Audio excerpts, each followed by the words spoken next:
Un peu plus de 27 maisons détruites, des centaines de familles en situation de crise humanitaire, de nombreux déplacés internes du Nozo parmi les sinistrés, des effets endommagés et emportés par les eaux, plusieurs autres maisons faites en briques de terre risqueraient elles aussi de tomber.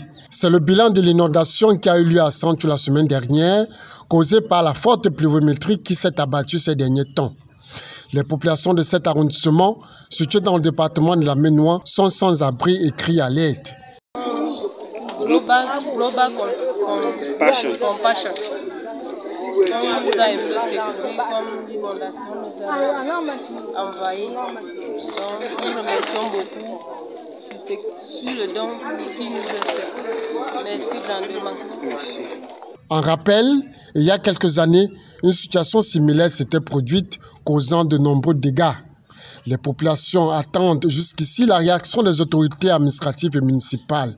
Ce sont les ONG qui se sont manifestées par leur générosité, question d'apporter leur soutien aux sinistrés. Il y a tellement à faire actuellement avec une crise humanitaire qui sévit. Beaucoup de familles sont sans domicile et la rentrée qui approche crée un climat pas très favorable pour ces familles qui risquent de voir leurs enfants ne pas être scolarisés pour cette année. Donc nous appelons les pouvoirs publics à prendre au sérieux ce problème et afin d'apporter une assistance considérable à ces familles. Un mal pouvant en cacher un autre, les usagers de la route et les populations de Santhiou sont dans l'impasse de voir une amélioration de la route Santhiou-Tengue, un véritable chemin de croix long de 5 km seulement.